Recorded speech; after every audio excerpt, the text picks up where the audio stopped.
प्राचीन समय की बात है। यज्ञदत्त नाम के एक ब्राह्मण थे जो बड़े ही विद्वान थे। दूर दूर तक उनकी प्रतिष्ठा थी। राजा के यहाँ से अपार धन संपत्ति अपने विद्वता के बल पर जमा किया था।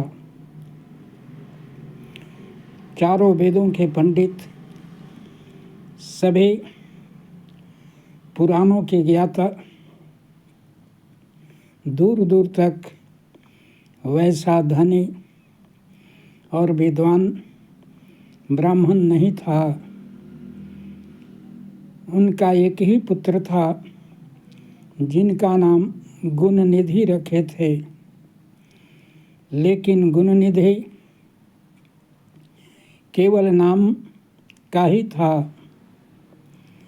कुसंगति में पड़ कर के संसार के जितने भी बुराइयां हैं सब उसमें उत्पन्न हो गई। जुआ खेलना, पर स्त्री गमन करना, शराब पीना, और पिता को यह बात मालूम नहीं थी। माँ पुत्र मोह में सोचती थी अब सुधरेगा, अब सुधरेगा, और पिता से यह बात नहीं बताती थी क्योंकि जानती थी कि पिता को मालूम होगा तो अनर्थ हो जाएगा। लेकिन माँ के उपदेशों का उस पर कुछ भी असर नहीं हुआ, बल्कि और दिनों दिन बिगड़ते गया। माँ से चुपके से धन लेता, जुआ में हार जाता।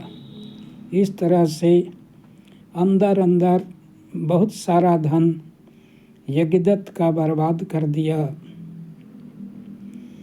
एक दिन माँ सोई हुई थी और उसके हाथ में अंगूठी खोल करके जा करके जुआ में हार गया। एक दिन यज्ञदत्त कहीं से आ रहे थे तो एक शराबी के हाथ में अपनी पत्नी के अंगूठी को देख करके उस शराबी से डांट करके बोले कि यह तुम अंगूठी कहाँ से लाए हो, यह तो हमारी अंगूठी है।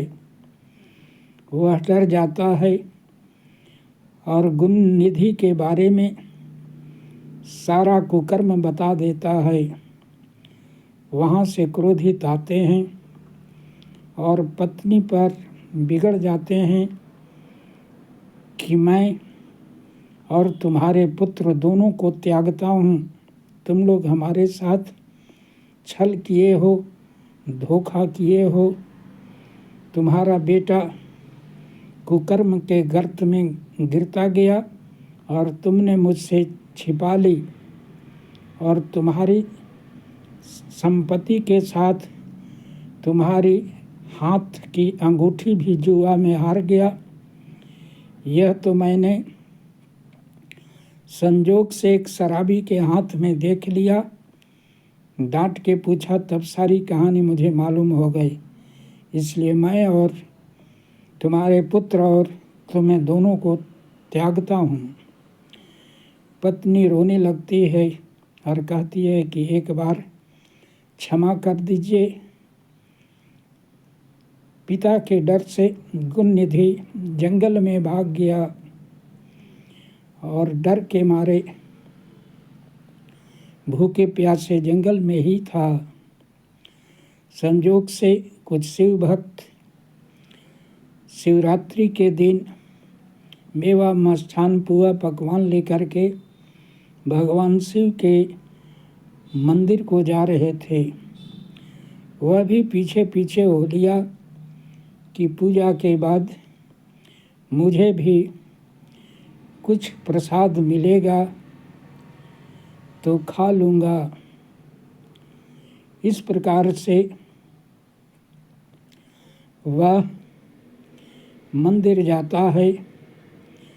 रात्रि का समय था।